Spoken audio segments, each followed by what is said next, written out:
Number 5 सूरतुल माइदा आयत number 26 तफसीर काला अल्लाह ने उनकी दुआ कबूल कर फ़इन्नहा अल्लाह ने कहा ये हा की ज़मीर लौट रही है किधर जमीन फ़इन्नहा सो ये मुहर्रमतुन इन पे हराम है अलैहिम इनके ऊपर अरबाईना 40 सनतन 40 साल तक के लिए इन पे हराम 40 साल तक ये इसमें दाखिल नहीं हो सकते 40 साल तक अब ये इस वादी में रहें और यहीं पे इनकी नस्लें अगली आएंगी और फिर उनके साथ अल्लाह का वादा पूरा हो जाएगा जो था ना कतब अल्लाह ने लिख दिया है इनके साथ तो खुदा का वादा पूरा नहीं होता ये अल्लाह ताला ने उन्हें दी है सजा यतीहून फिल अर्ज़ और ये क्या करेंगे सर मारते फिरेंगे मुल्क में जमीन में यतीहून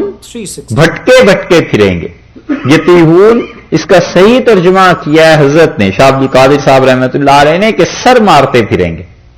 यानी अब कोई राह इन्हें मिलेगी नहीं ये हुआ करता है कि जब कोई आदमी अल्लाह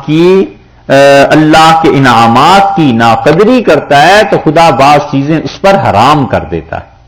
अब वही तो नहीं ना आती इसलिए उसे पता नहीं चलता वही आए तो उसे पता चले कि उसकी जिंदगी में क्या चीज खुदा ने उस पर हराम कर दी है इन मक्का वालों ने हुजूर अक़दस सल्लल्लाहु अलैहि वसल्लम की नाकदरी की ना हमेशा के लिए अल्लाह ने उन्हें मदीना मुनव्वरा में भेज दिया इन मक्का वालों ने इस दौलत की कदर नहीं की थी यही चीज है यहां देख लो अल्लाह ने कहा फ़इन्नहा मुहर्रमतुन अलैहिम 40 सना 40 बरस के लिए यह जमीन अब इन पे हराम हो गई और ना सिर्फ हराम हो गई यतीहून फिल अर्ज़ जमीन में ये मारे मारे फिरेंगे कोई जगह इन्हें नहीं मिलेगी उसी सहरा में रहे फिर उसी सहरा में इन पे कैदी हो गए और अल्लाह के इनामात हुए हैं फिर भी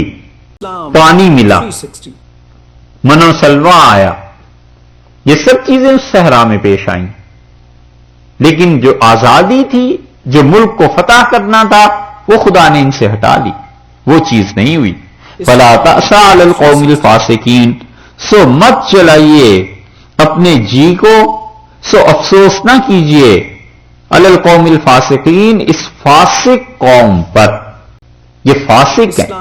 यहूदी जो हुजूर अक़दस सल्लल्लाहु अलैहि वसल्लम के हम असर थे बनी इसराइल वाले उन्हें भी अल्लाह ने यह किस्सा सुनाया कि जैसे हज़रत मूसा अलैहिस्सलाम के साथ मिलकर उनकी मदद नहीं की थी ना और वो नेमत और किसी के पास चली गई थी इसी तरह आज अगर हुजूर अक़दस सल्लल्लाहु अलैहि वसल्लम के साथ मिलके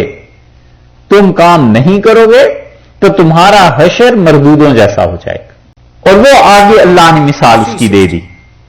तो यहां ये जो है कि 40 साल के लिए अल्लाह ने जमीन हराम कर दी और इसके मूसा अलैहिस्सलाम को फरमा दिया कि फला तासा अलल कौमिल फासिकीन इस नाफरमान कौम पे आप अफसोस ना कीजिए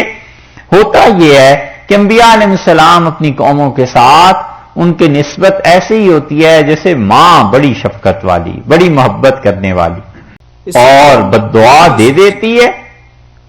और फिर जब वो पूरी होती है तो मां ही का जी जलता है कि हाय ये क्या हुआ है अंबिया अलैहिस्सलाम हज़रत मूसा अलैहिस्सलाम पे गलबा था जलाल का ताकत गुस्सा सब चीजें अल्लाह ने दे रखी थी और अल्लाह ने फरमाया था कि मैंने बनाया ही अपने लिए था तो उन्होंने ये बात इरशाद फरमा दी कौम के साथ उनके ताल्लुकात ऐसे फिर रहे नहीं और कौम इस चीज का शिकार हो गई और 40 बरस के लिए अल्लाह ने उनकी आजादी सल्ब कर ली इससे पता चलता है कि आजादी कितनी बड़ी नेमत है खुदा की कभी भी आदमी अपने आप को गुलामी में न डाले आजाद रहता है अल्लाह के दीन पे अमल करता है अपनी खुशी से अल्लाह की इबादत करता है और ज़हनी सुकून के साथ इस्लाम पर अमल करता है ये आजादी इतनी बड़ी नेमत है और यही छोटे लेवल पे भी चीजें हुआ करती हैं कि अल्लाह के इनामात की जो नाकदरी करता है फिर खुदा उससे अपने इनामात को छीन लेता है जितने बड़े बड़े लोग अल्लाह ने इस उम्मत को दिए हैं आखिरी जमाने में ये सब अल्लाह की तरफ से इत्माम हुज्जत था कि इतने बड़े बड़े लोग तुम्हें दे रहे हैं کہ قیامت میں یہ کہنے لگو کہ اللہ کوئی آیا ہی نہیں تھا، تو یہ سب جب کھڑے ہوں گے نا تو اللہ تعالیٰ بتا دے گا کہ اتنے یہ آدمی تمہیں دیے تھے، تم نے پھر کیا کر لیا۔ اب بھی دنیا بھر میں جتنا پیسہ، جتنے نیچرل سورسز، جتنا دماغ اور دماغ اور جتنی انعامات اور مہربانیاں خدا نے مسلمانوں پر کی ہیں، ہم نہیں سمجھتے دیانتداری سے کہ خدا کا اتنا انعام کسی اور قوم پہ۔ تیل اللہ نے انہیں دیا ہے، نیچرل سورسز دیے ہیں، سونا دیا ہے، حکمرانیاں دی ہیں، دماغ دیے ہیں۔ ان کے دماغ دیکھ کے اب بھی ہمارے ہاں دیکھنے میں کئی مرتبہ آتا ہے کہ جن کی حکومت تسلط ہے دنیا میں، امریکنز اور گورے رش کرتے ہیں کہ کیا دماغ اس نے پایا ہے اور کیسے یہ اچھے لوگ اور کیسے محنتی ہیں۔ اس کے باوجود ذلت اور خواری ہے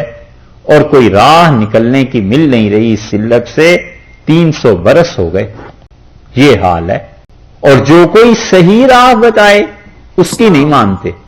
اور جو کوئی غلط راہ بتائے لیڈر اس کے پیچھے چلتے ہیں۔ جذباتیت، بس جو لڑائی، مارو مرو، یہ کرو دھماکے، اس کی بات ماننی ہے کہ وہ اصل لیڈر۔ اور جو کوئی ڈھنگ کی بات کرے کہ ہوش کرو، کدھر جا رہے ہو، کیوں اپنی صلاحیتیں ضائع کر رہے ہو، اطمینان سے کام کرو، کوئی پلاننگ کرو، وہ چیز نہیں، کیونکہ ان کے دماغ اتنا بھی نہیں سوچ سکتے کہ بڑے لوگوں کی پلاننگ کیا ہوتی۔ عوام کی سطح پہ بڑے لوگ جن پہ اللہ کا فضل ہو وہ تو سوچتے ہیں، باقی اس سوچ تک کے متحمل نہیں ہوتے، کیونکہ نظر ہوتی ہی نہیں نا اس پہ کہ اللہ تعالیٰ کا فضل کیسے عروج سے، کیسے زوال میں